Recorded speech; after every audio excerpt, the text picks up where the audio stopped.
Okay, I got the go-ahead, and you know what? I'm going to go ahead with the go-ahead and start this lecture on symplectic geometry and money.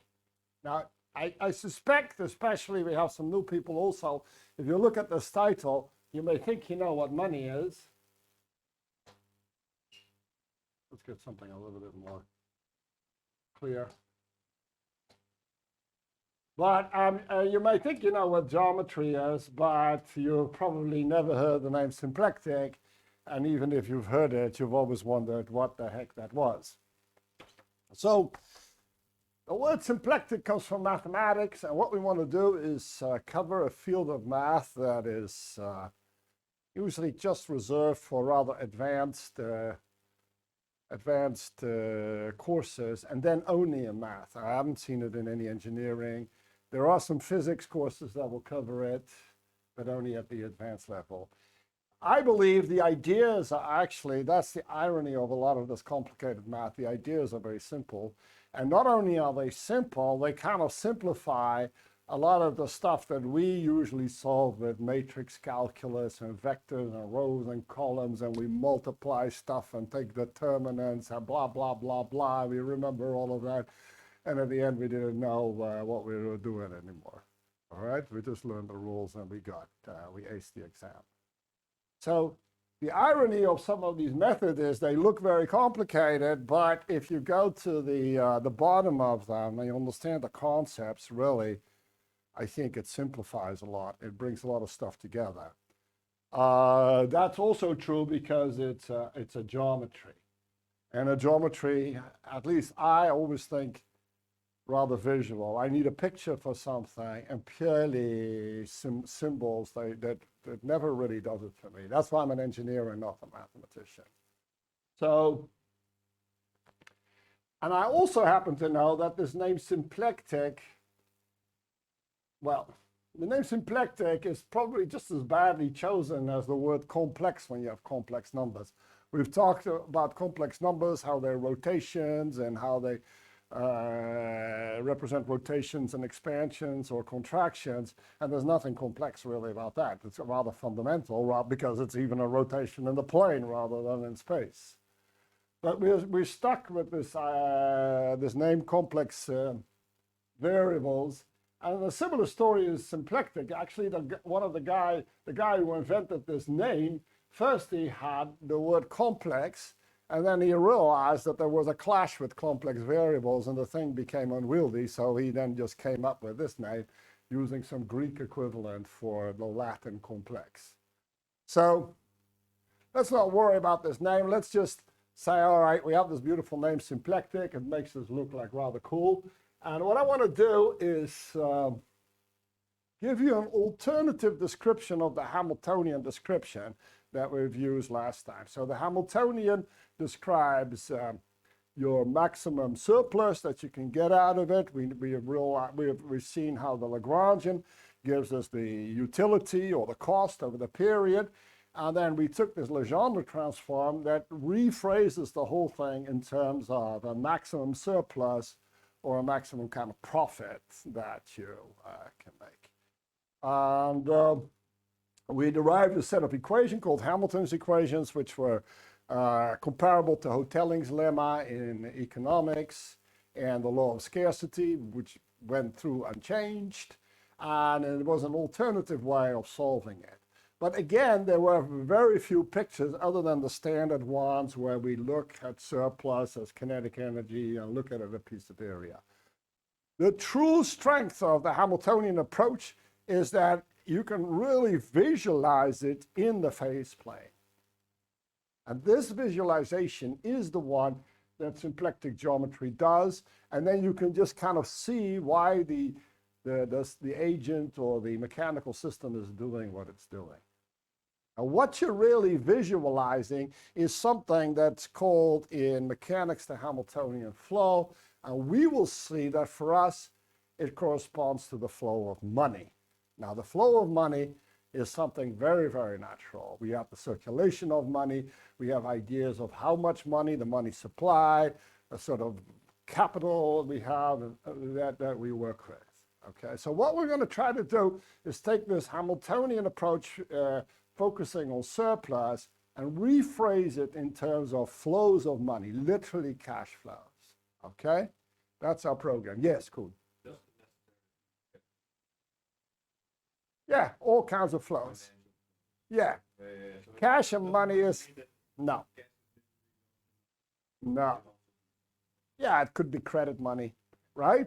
So it's just a debit. It doesn't really need to be cash in the accounting sense of the word. You know, in accounting, they make a difference between value or accrual and cash transactions, where the cash is actually the money changing hand, and then the accrual transaction is just a piece of paper saying, I owe you this, okay? And you're right, what we're looking for is money in the broad sense as a way to value the goods. And then exactly how we're keeping track of whose money is what and when it's going to be paid, actually, that's a secondary question, not that much of interest to us at this moment. So yes, that's why I call it money and money flows, okay? Well, let's get specific about this, and then these things will become apparent.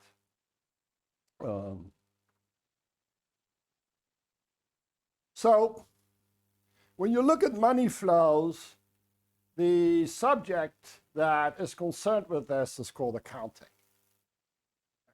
So in accountants, they are trained for many years just to keep track of the money. Now, why are you trained so many years? Because the money is flowing every which way, number one. Number two, it's very important to keep track of the money because the money is where a lot of things are about, okay? So I want to, this whole business of symplectic geometry and how it's the flow of money is best seen in the framework of how an accountant thinks of it.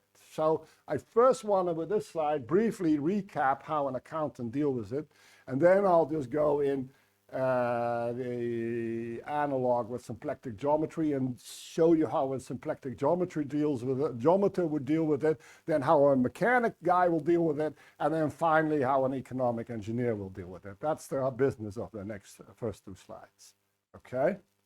Now, accountants, they work, believe it or not, and of course you believe this, with accounts, all right?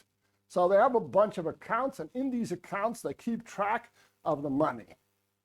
But in order to keep track of the money when they have an asset, some goods, they will have what they call, and that keeping track, they do that in an item that's called a ledger. A ledger is just a book. In the old days, it was a book, and they would write, you know, I did this, I did that, you know, this was done and that was done, all right? And there are two ledgers that are of importance. So this is a subsidiary ledger, and it's called the inventory ledger. And an inventory ledger is just like an inventory system that you may have in some software or whatever. What you do is you buy certain things like, I don't know, bags of facial tissue or other boxes of face masks or packs of apples, right? And these are the different commodities you're buying, and I'm just gonna call them Q1 through Qn, which are the position variables, or just what we usually do to keep track of it. So what an accountant will do, he will have an inventory ledger. I snagged this thing from the internet, and here he keeps track of tires, so there must be some company interested in how many tires they have. And then they see how many units they have. They returned 1 unit, so that's a negative number, another negative number, and they make a track of how many tires they have. Then they have another ledger. This is ledger I635, I636 maybe, I don't know, bumpers or lamps or steering wheels. I don't know what this company is doing, okay? So here they just keep track how many units they buy. So if these are tires, then this will be Q1, all right? And then you can have all these other ledgers, you know. So maybe they have some other supplies, or they have land, you know, etc. And you can keep track of those in other ledgers. So your inventory ledgers will consist, this is a journaling thing they do, of in commodities that you're just trading in your business, okay? So here's where you keep track of your stocks, your Q.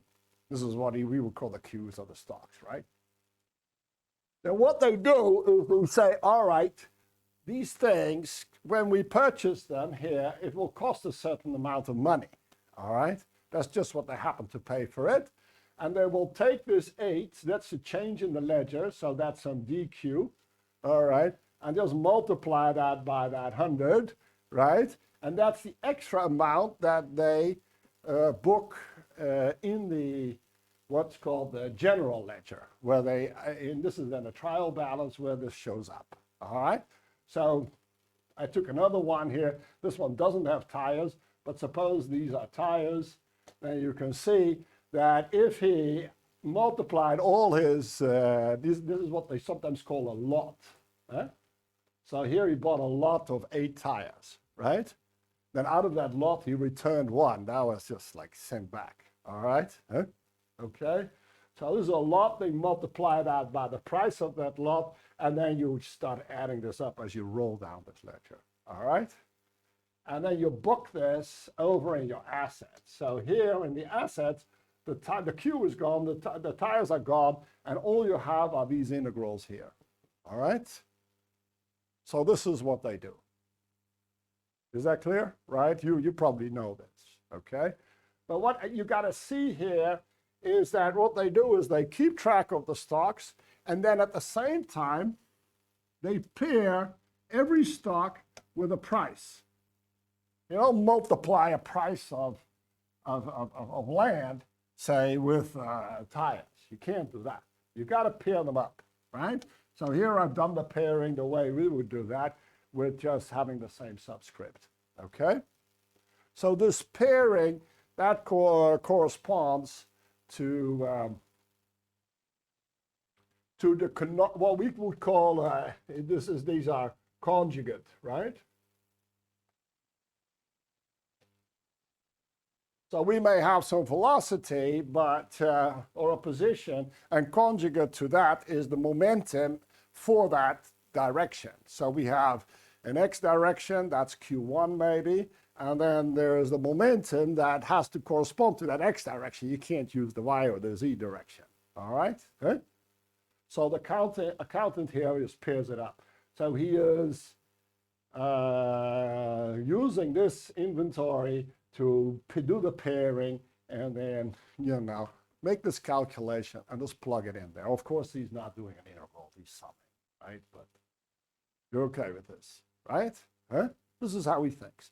The only thing that has to be noted that he typically uses only the prices that you actually paid in the market. What we want to do is interpret this as your internal reservation price, right? It's just your price, right? It's the value you ascribe to it. So you're kind of doing personal accounting here, right? Not this type of accounting. That's the only thing. But the mechanism is the same. You have 2 ledgers. You have this inventory ledger where you keep track of that. And then you have this thing called the general ledger. Here's a trial balance where you keep track of these integrals. Okay? That's their business. All right? Okay. Now, you see there's a couple of things going on. You've got to kind of scope out what your dimensions are, and then you've got to associate with every dimension this price. All right? Now, let's go and do that in the language of symplectic geometry and differential geometry. And then I'll show you how that corresponds with what we've been doing all along anyway. All right? So the way this gets done in differential geometry is through the use of what's called a fiber bundle. All right? And I'll explain what that means. And the way we do that in mechanics is through the notions of a state space and a phase space.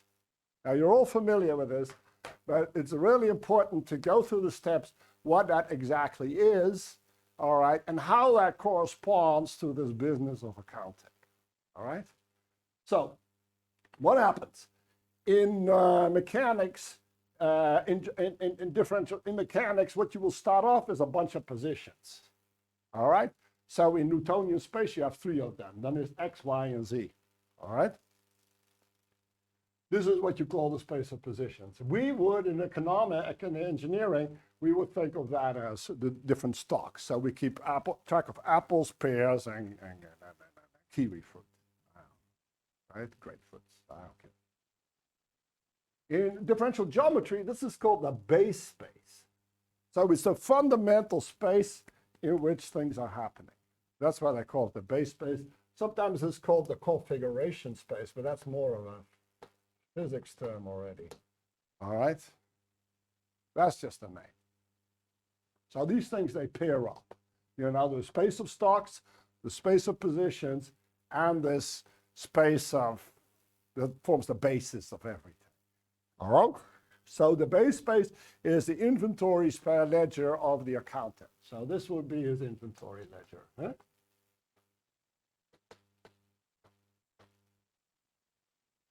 Now, what we normally do, and what we have been doing in the first half of this course, and what we normally do in mechanical engineering, we don't really worry too much about momentum.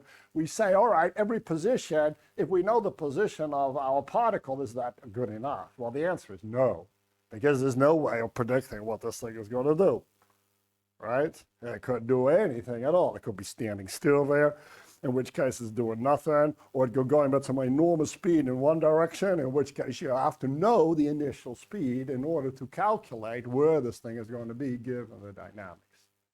So you all know this, that in order to solve this problem, you will also need the velocity, okay?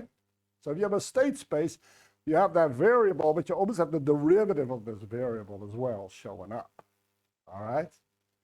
Now, the way this works is, suppose you have these two positions, so you're in the plane, and then the particle is doing what? It's moving along in the plane like this, along this trajectory, that at any point it has a velocity, right? Huh? And this velocity you can picture by this arrow at this point. At this point, it could have a different velocity. This one doesn't, because the velocity it has is precisely the one that's tangent to the path, okay? All right? So this is what a differential geometer will say. This is not a velocity. He calls this a tangent vector, okay? And at any point, this velocity can have any number, it can be anything at all. It could be any vector at this point. So it takes values in a space, and this space is called the tangent space of this base space, Q, huh? At this point, whatever, little q, right? And here, there's another velocity vector. There's another space sitting here where that thing is in. They're not the same velocity. This is the velocity at one time, and this is the velocity at another time, okay? All right? So that's the picture that for the differential geometer, the base space is the space spanned by Q1 and Q2. And the tangent space for any point Q would be this thing over here, where I forgot the little dots here. Thank you for reminding me. Huh?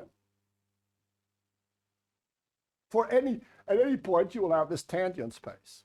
In the language of mechanics, what it's saying, at any position that you are, you still have to tell me what velocity you have. Could be anything at all, right? Okay? So one way to plot that is to say, and I can only do it for one, because if there's you see the whole space is going to be four-dimensional, because the base space is two-dimensional, and this velocity space is also two-dimensional, so the whole space is four-dimensional. So I'll just grab this one axis. At this point, so this point is this value of Q1, right? And then this vector here, this here is Q1 dot, and this here is 2 dot, right? Okay?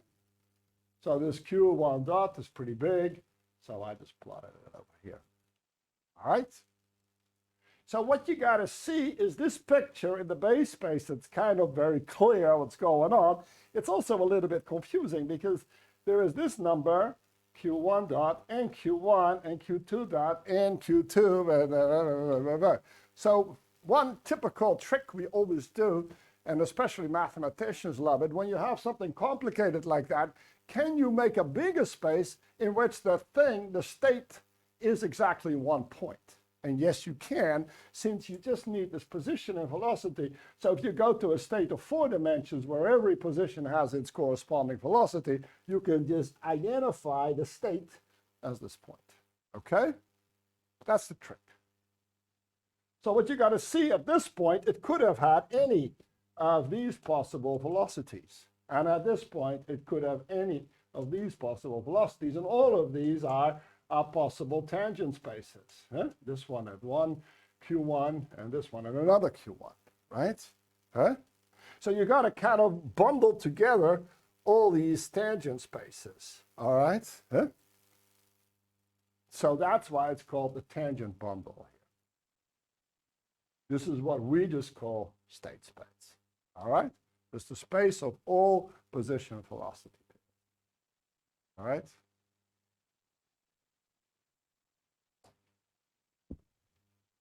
Just another name. Now, how does this work for economics? Well, you know the velocities, they're exactly the quantities demanded, right? Or the flows, depending on what the flow of goods, depending on what of the two analogs you take, right? And so the state space is going to consist out of all pairs of what are your stocks and what are the quantities demanded at that stock level, right? You have an amount of stock, and then you're demanding so much at that level. I need to know both in order to know where you're going to be, because what you're demanding is going to add to your stock, right? Just like what your velocity is going, if time goes by, is going to add to your position. All right? Right? So far, so good. So all we've done is taken this inventory ledger of the accountant, and we've added a little bit more. We've added this idea of demand at that point. The accountant, of course, doesn't worry about that, not about demand. Only economists worry about it, right? And obviously engineers, because they need to know what the velocity is, all right? He kind of worries about it, but not explicitly. But what the accountant, where we meet the accountant, is when we took the step from the state space to the phase space. Because as you know from yesterday's lecture, and as you probably know in general, for every velocity you can have, if you know the mass, which you can find exactly what the momentum is that corresponds to it, okay? So you could replace all these velocity by momenta. I didn't do it in the graph. Thank you for reminding that to me. All right, huh? And we would call such a thing, now, let's first things first. So this is, the momenta is not the tangent. That's obvious, right? Because you can't have this momentum here as a tangent vector. It's something else. You multiply by this moment of inertia or whatever is going to come out of there, right? Hey, you don't even know what it is, kind of object. We'll find out what kind of object it is. It's probably a one form, but it doesn't matter. It's something else. So you can't plot this in this tangent space. Now, it's not a tangent vector. You know what? Let's call it a cotangent vector because it belongs to that tangent, right? I'll make this concept a little clearer, all right? This is what we would call phase space, all right? And in fact, I left this empty for economists, and they also use the name phase space. But weirdly enough, they don't make the distinction between state space and phase space, and they will call everything, even a state space, phase space. All right?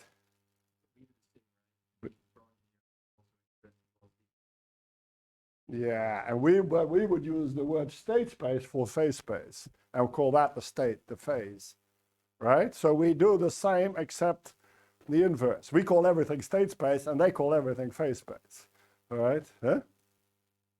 But it's good to, it's okay to do so, but it's good to know there's a distinction, all right? Because it's essential whether you're doing Lagrangian mechanics or Hamiltonian mechanics, all right? But you're right, we are sloppy too, right? Only mathematicians are not sloppy, except they don't talk about anything real, so they can get away with that. Okay? Now, this is what a physicist will call the momentum, and this is what he will call a cotangent vector, or one form, and we have been calling the prices, the reservation prices. All right? Now, what you got to see is that this provides you the kind of framework of the accountant who's trying to pair up these things, the change the lot he's buying with the appropriate price. Okay?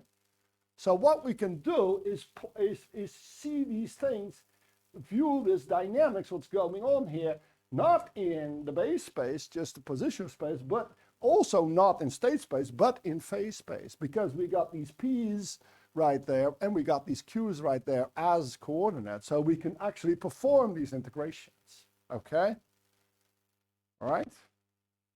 So the job of the accountant can be translated to a problem in phase space, or in the cotangent bundle, if you're a symplectic geometer, all right? Now, the accountant is concerned with money, so somehow, if that's the case, the symplectic geometry should also be concerned with money. All right? Now let's find out how exactly. Symplectic geometers have tons of terminology. Sometimes I get them right, sometimes I get them wrong. I see the shadow of one of the preeminent symplectic geometers in the Netherlands here. So I'm sure he'll flip on his mic if I say something that is so stupid that it cannot be tolerated anymore. Hey, Rogier, welcome. So the first thing I want to do is talk about what symplectic geometers call the tautological one form. All right? It's another one of these names that you think by yourself. First of all, what is a one form? What's a form? What's a one form? And what is tautological? So there's probably nothing you should understand about this. If you think you understand this, then, well, then you spend a lot of time with differential geometry. But what you should understand is what an expenditure is. Now, accountants, they make a difference between an expenditure and an expense. All right? An expense is something that happens in the time. Okay? So you do it in the profit and loss statement, you'll have these expenses, and they're for a period. Okay? An expenditure would be is focused on the goods themselves. It's not so important when it happened in time, but on exactly what goods. So an expenditure is something like this, PDQ, right? Exactly what you're seeing, all right? So you pay for an item, you get this, and this is called an expenditure.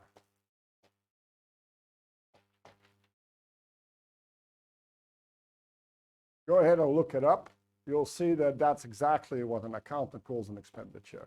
So they have all these terminology to keep track of these things, okay?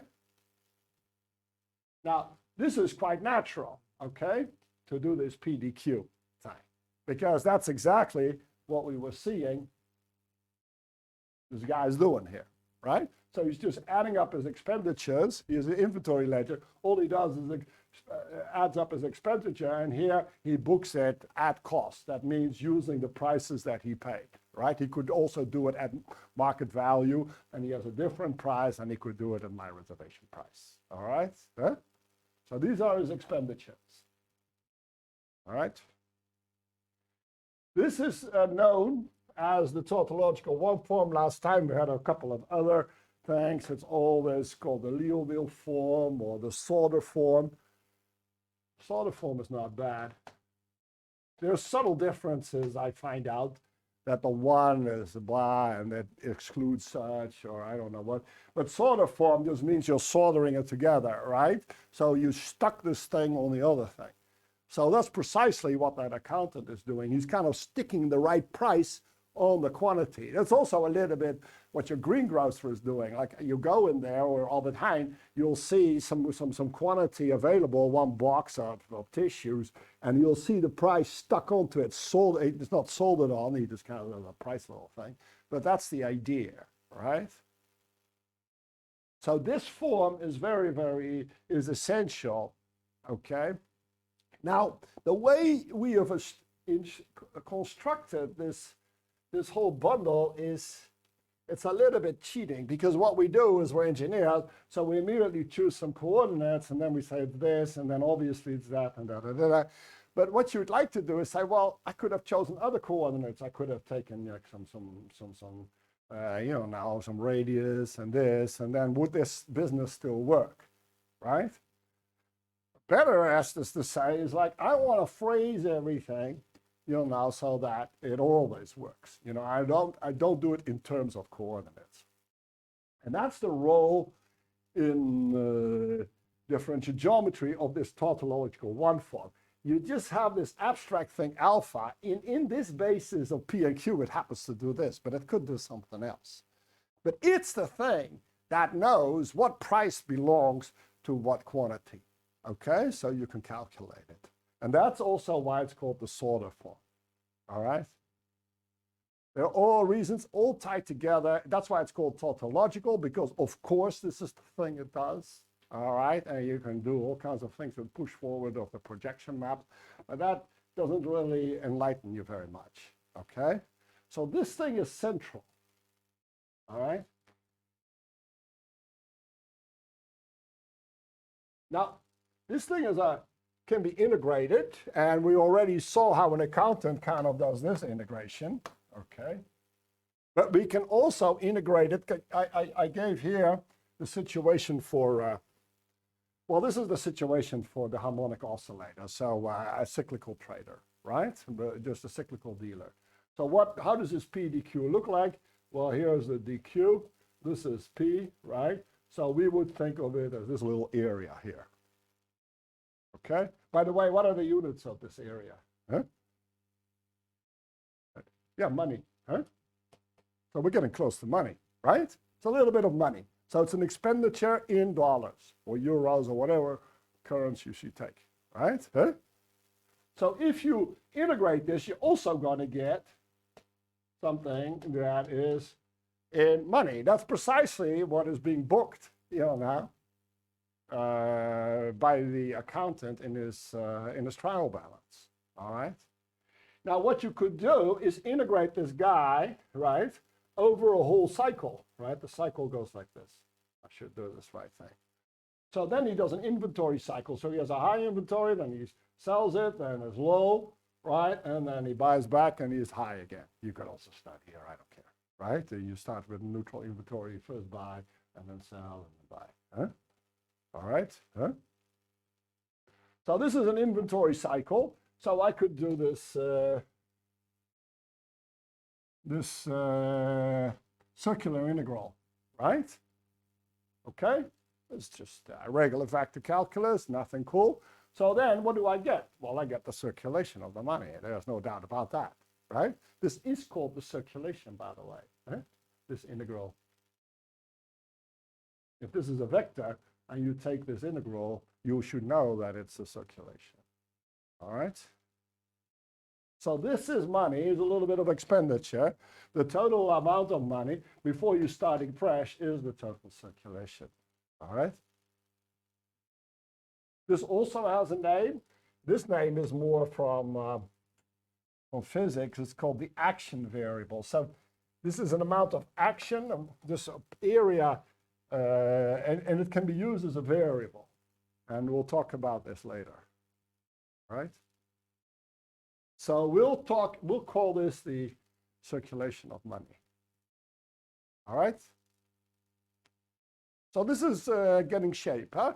So we can see how the accountant's booking should go in the phase plane, what kind of areas we could do. And then secondly, we're now getting closer to these theories of money, like how much money do we have, how fast is it circulating, If this harmonic oscillator had a Hamiltonian here, obviously the circulation of money will be higher, and of course it will be. It has way more inventory with way higher price differentials, right? Huh? Okay.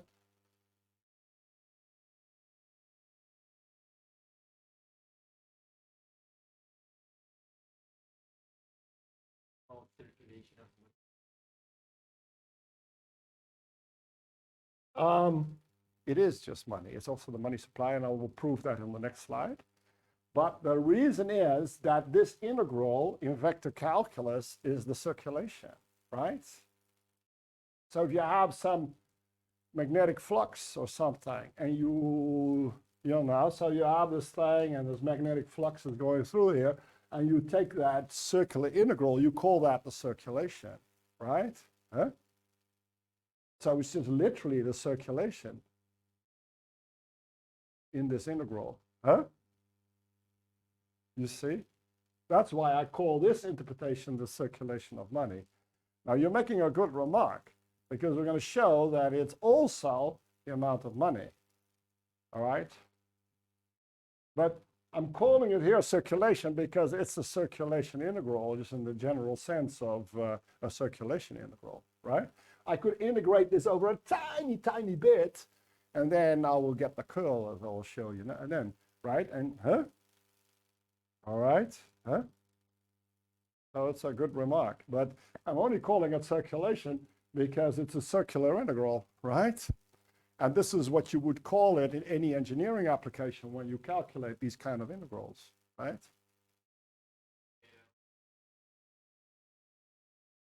Yeah. Yeah, money in circulation, right?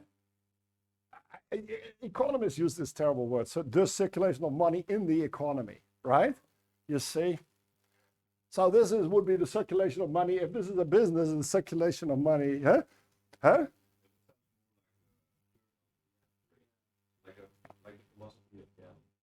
In the sense that's what it, well, this is the amount of money that goes in one inventory cycle, okay? So it is sort of a turnover.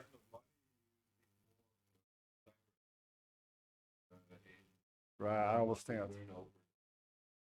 Yeah, this is a time rate over a, it's not in time. You see, the thing is we're integrating expenditures, so we kind of time independent. For us, time is just some parameter. We're differential geometers, right? We just define these crazy things, huh? So you're right. The thing is, what if you say income, what do I say? If I say my income is, it isn't, probably lower, but 100,000 euros, all right? Huh? Then what do I mean? 100,000 euros per year or over the year? You know. So this is, it's really, you could think of it per year over whatever it takes, how long it takes for the cycle. So this is over a cycle, you see? Because if I keep integrating this, then it will just get bigger and bigger and bigger, right? Huh? You understand? Huh? So you're right. I'm just trying to, huh? Yes, but you will have to add it up, right? So you integrate once, you'll get some number, say 10. Then you integrate twice, you'll get plus 10, right? It will just keep adding up, right? So you're like on some Riemann surface where this thing is adding up, right? So this thing is precisely the amount of money that is, when you do one inventory cycle, how much you pushed away. So it is, this is, you know, the money per inventory cycle, you see? So I'm getting a little bit ahead of the story because I will define later what when I have a cycle and when I have growth and all these things. But that's the interpretation, right? So just it's like the budget. Yeah. Yeah. Except this is not per year, this is per cycle. If the cycle were a year, which it often is, you know, huh? So what you got to see, you're not doing PQ dot dt here from time to time. You're just going from Q, the amplitude, you know, to the same thing, right? Huh? That's just kind of really. It's the amount of money you have for a certain. Yeah. It's sometimes called the throughput, right? So the throughput sometimes is the quantity that you push, you push through. but most of the time they monetize it, and they'll say this is the total amount of money that we push through on an inventory cycle, right? Huh? If this is a company. Begroting. Yeah. Your budget, right? Huh? Except those are typically done in time, right? Those are typically done in time. So the government says it's a year and the yearly, and that's what I'm trying to avoid all the time. But to get the interpretation. Yes, yeah. So you could say, for instance, one cycle is a year. That just happens to be the case. I'm not gonna worry about it. And then this is indeed, oh. Huh? You see, from 0 to 1, right? Huh? But what I want to do is just do this, huh? From here to, to here. You know, huh? Or from there to the, huh? I'm just not even talking about time yet. This is just assets. So you see at a certain point in whatever, when you get this balance sheet, there's all these assets, and nobody says how they came in and what the time was. That's more for the expense part of it. You say, what are your expenditures? Like 50. Nobody's saying that they're now, yesterday, whatever, right? Huh? You see? Huh?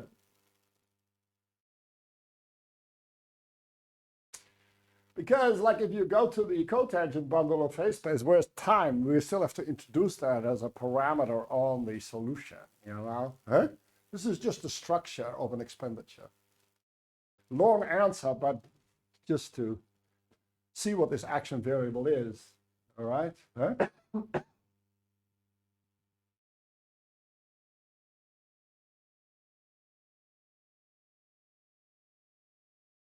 Okay.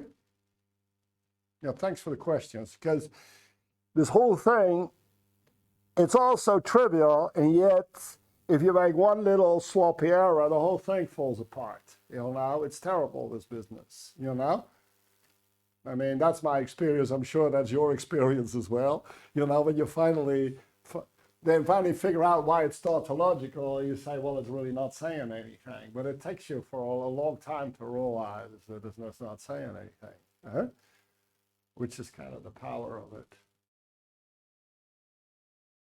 Okay? So we have something called the circulation of money, and I got a very good question. Why don't you just call this the total money? And my answer was, well, I'm just looking at the circulation integral, right? Not at an area integral. Huh? So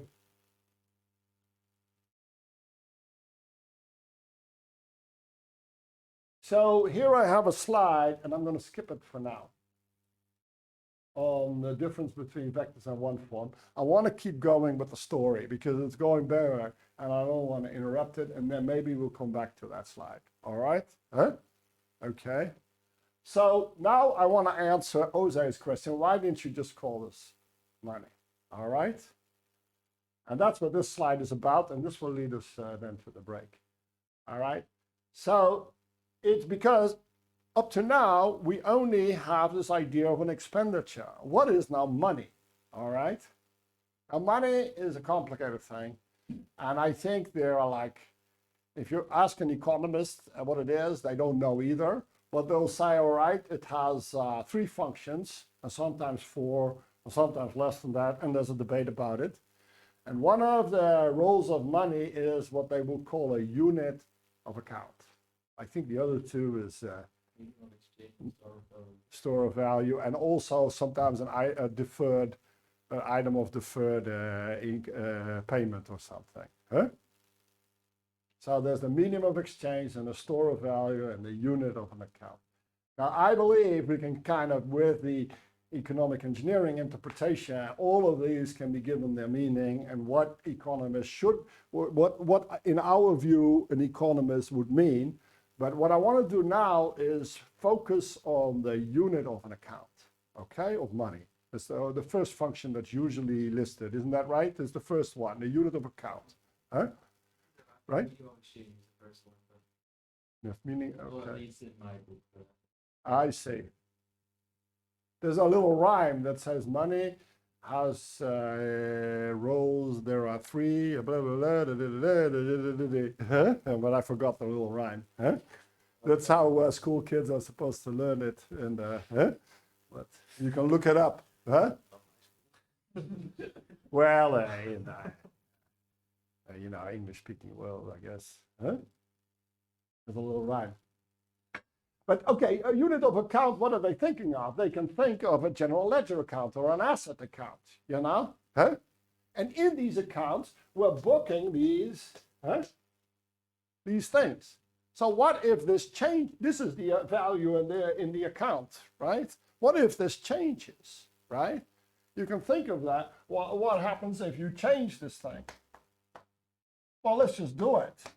I'm just going to look at a change of this account value, you know? Well, that's going to be equal to the change in the price times this plus price times the change of the change in this. So that's just 0. Right? Okay. Why isn't it a second derivative? Why not just 0? Yeah, why is this thing 0? Huh? Why is that 0? Huh? So what is dq? Huh? That's really, q is just a function, it's just the gradient. Huh? It's the gradient of q, right? So what is the change of the gradient?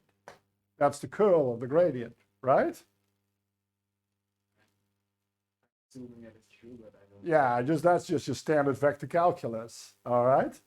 Huh? Yeah, because you have this gradient, suppose this is your gradient, I'm drawing it as a vector, and then you look how it changes, so you rotate around, you know, it's going to come up to the same thing. Huh? So you look at the curl of the gradient, and that's always 0. Huh? That's the quick answer. There's another answer, is that what is dq? What is the gradient of a function, right? So dq is the gradient of a function, right? Huh? Okay, so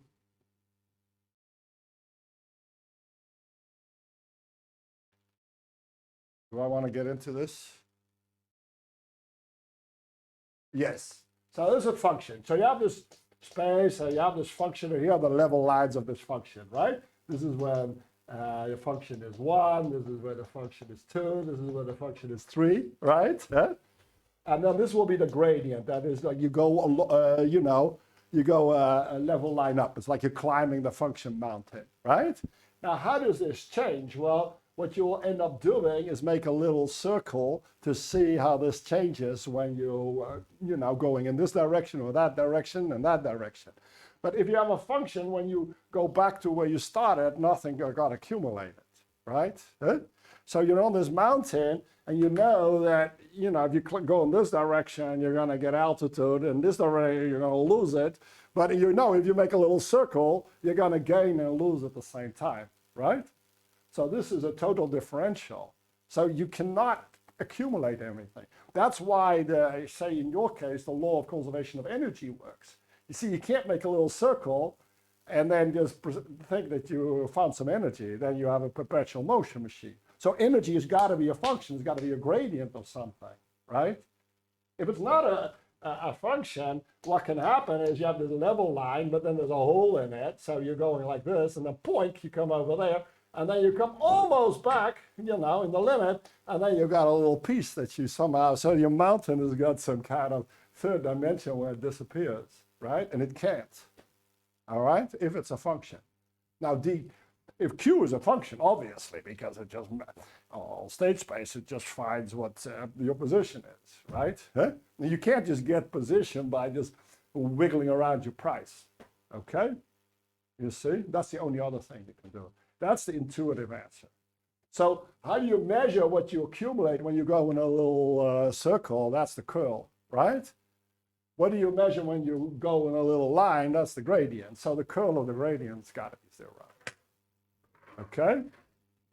So this just says, what this says economically is that you're not acquiring stock out of nowhere, you know? So your items are preserved, you know? It's like the conservation of charge or the conservation of space. Space is not created out of nowhere while you're busy changing the momentum, you know? So the change of position, that better be 0. Okay? Huh? You see? But the thing is, PDQ, that's not necessarily the gradient of some function itself. You know that this is the gradient, but that thing need not be. It can go in weird ways and accumulate, expenditures. And that's exactly what we do when we go around in a circle, right? Huh? Okay. Is it clear? Huh? These are good questions. And sometimes I gloss over them because I don't want to get stuck, but I think you forced me to do this, and I'm kind of happy because there's an assumption in here that a stock variable is exactly that it's a stock, that you can keep inventory, right? That while you're keeping inventory and keeping track, not something is coming in, right? Or appearing out of nowhere. If it came in, you should have kept track of your inventory. But if you're having this nice inventory and you go to sleep and you wake up and all of a sudden it came from nowhere, then it's not a conserved quantity, right? So these items are just not something that we can consider to be on par with either charge or with position, okay? And of course this is reasonable. If you have a business and your tires just come out of nowhere, right, then this is ridiculous, all right? Huh? So we tacitly built this in our analysis that your goods are not coming out of nowhere, all right? But there you see, and I'm going off on this tangent now, but it's probably a good one, the problem with some of the services. I mean, some services like a haircut maybe came out of nowhere. How can I keep track of the number of haircuts there are in the world, have an inventory of them? So, maybe you can, with labor, you can say there's only so much labor because there are only so many man hours, but you got to jiggle it that you're sure that this thing is 0, right? Otherwise, the whole mechanics won't work. Huh? All right? Also, you shouldn't be confused by notation because the D in this case is very specific meaning that factors to go into for takes an entire course. Yes. So you shouldn't confuse this with like regular Leibniz notation where you have just like a second derivative that of course Yes. not be 0 necessarily. So just sort of keep D as an abstract thing and believe that square root is Yeah. Like it's not relative to time. You don't. No. So it's no. Take the duration Yeah. of time. It's exactly not relative to time. That's what all this other slide was about that I want to skip because I want to keep the argument. Well, the problem is, okay, here's the problem with this kind of business, is that if you read a book on differential geometry applied, or symplectic geometry as applied to mechanics, what happens, the book is maybe, I'm saying something, usually I'm much thicker than that, 100 pages long. The first 80 pages, if it's not more, are concerned with mathematical prerequisites, all right? The definition of a fiber, blah, blah, blah, blah, and then the last 10 pages, that's 90%, is just there to show you that if you understood all of that, how trivial all of mechanics is, all right? And then they're really proud, okay? Because if you just study the entire business, all of mechanics becomes a one-liner. And they say, Jesus, this is a fantastic result. And in their eyes it is, but you see, for us, that doesn't do any good, You've got to kind of understand what all these definitions are doing in real life. And then once you do that, then you can become quite precise about whether this is the tautological one form and what is the exterior derivative, Otherwise, usually these books, they lose everybody at page 1, You probably have this experience. There's a couple of you who work their way through it, but even then, you got to go back and have an application like economic engineering to make sense of it. This is pointless, okay, for us as engineers, So if you need somebody who can actually do this kind of stuff, you got to talk to Rogier. He will, this is his business, We're, I don't know. No, I agree with you, Max. Yeah? I'm lost at page 1. What do you say? I'm lost at page 1. You're also lost at page 1, and you're the mathematician. He's also lost at page 1. So ultimately, these people are just talking to the author is just talking to himself, So, well, this is a little bit of a problem of a lot of, this business, okay? And that's what we don't want to do. So I went so far as even to skip over this for now because I thought, oh, no, let's just get on with the story. So you're right, but I want you to be, you guys got to come along with me a little bit, right? But this question I did like, okay? Because you can see with this notion of change that this all works out, right? Huh? So this is indeed, you know, plus p times d squared of q, but this thing's got to be 0, because if goods could come out of nowhere, then obviously this unit of account would have to account for the fact that the stuff is coming out of nowhere, right? Huh? But then, without time. yeah, without time, yeah, just choof, in instant in time, who cares? Or maybe a long time, but that's not what this is saying, right? Huh? Because I haven't taken the time derivative yet, right? Huh? You see? So it's saying independent of time, it came out of nowhere, right?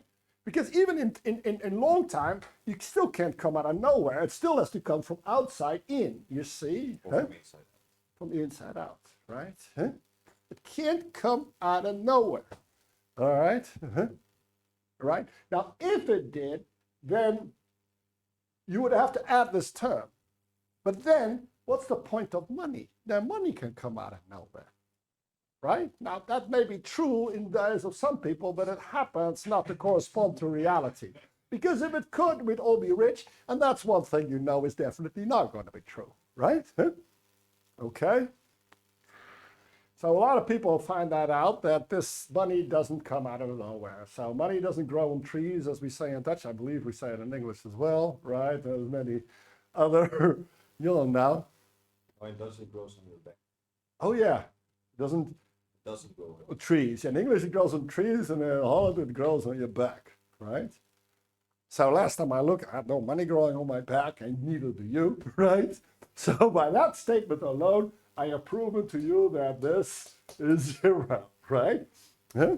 So take a look at your back. We don't want you to do it now, but if you find no money growing there, you'll have to admit, huh?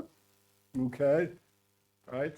So you see, it's a good discussion because, why did this thing move on? Huh? It's a good discussion because you can immediately see that this definition is the right one, precisely because of the remark you made, right? Huh? So now this is money. Actually, it's more the density of money, right? This is a little bit of money, huh? A tiny bit. Huh? If I didn't make a tiny bit, if I did some deltas here, this thing has a name. It's called the Planck constant in physics, right? And there you will assume that you can't do this. You can't make it as tiny as possible, right? There is a minimum amount, okay, of money. Here we're going to assume in symplectic geometry that this is an infinitesimal amount of money. So there's less than a penny, right? I think in Holland, for 5 cents is the minimum for a cash transaction. I think a penny for the 1 cent for the regular transactions, right? Even on the stock market. Huh? So there definitely is a Planck constant, you know, so this can't be done. Of course, we're going to ignore that in our analysis. But you can get, for small amounts of money, this whole thing will work, and you'll have to look at quantum effects or relativistic, quantum effects, or in this case, you know, like if I go to pay cash at the bakery, I will never know whether within 5 cents what that bread costs, you know, or whether I got a little bit more for a lesser price, or, you know, okay? So this is money. This is money. This is called the symplectic 2 form. We'll talk about what a 2 form is too, if I get around to that, okay? Just want to finish this slide for the break, all right? Now you say to yourself, why can't Ozai be right? Why am I calling this the circulation of money, not just the total amount of money or the supply of money, as an economist might say? Well, there's an interesting theorem called Stokes' theorem, and it actually says this, you know, that if you take the surface integral here, that that's equal to the circular integral of the corresponding one form, all right? So you know, when you do electrodynamics, you have this system, there's some charge, electric charge in there. and that's electric field is going out, you can either calculate on a surface enclosing it what the flux lines are of the electric field, and it's going to be equal by Gauss's theorem or whatever is that Gauss's theorem, huh? This Is it- would be what you call Stokes theorem. Yeah, so this is your Stokes theorem then, right? Huh? To the amount of charge that you find inside, okay? There's also a name for that one. You have Gauss's theorem and, I don't care, right? But all those theorems, they're all kind of the same and they're all known on the name of Stokes theorem, all right?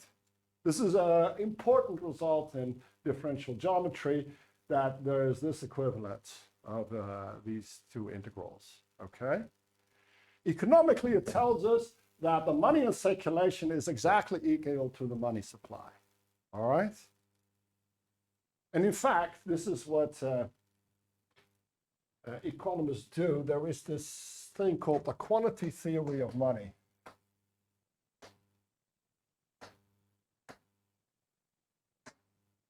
And it's, how you like my clear writing here? Yeah? Could be Arabic if it were from right to left. Anyway, this is, I looked it up quickly in Wikipedia, and this is the formula you see on Wikipedia, all right? So what does this all mean? This is the price level, huh? Now this is the velocity of money, a velocity of the goods, huh? So this is the demand. So this is P times Q dot. Let's get rid of time. We just write it P dQ. All right? Hey?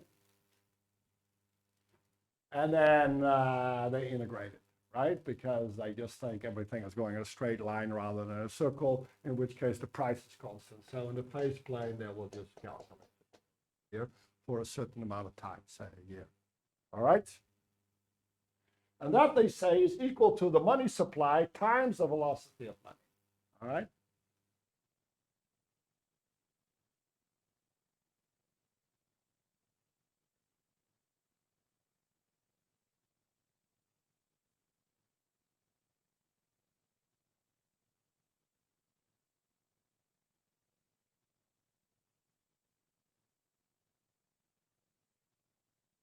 Jullie beeld ook weg? Ja, bij mij ook. Oké. Tijd voor pauze dus. Inderdaad.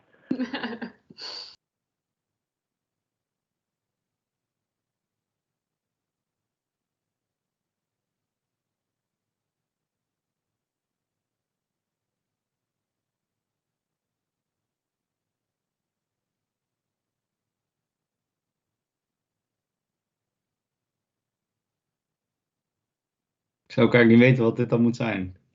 Wat er nu fout gaat. Hij is gewoon helemaal zwart bij jullie ook, toch? Ja. Ja. Ja, dat wordt ja. Eerst dan twijfel ik of het mijn eigen internet is, maar dan wacht je altijd maar even.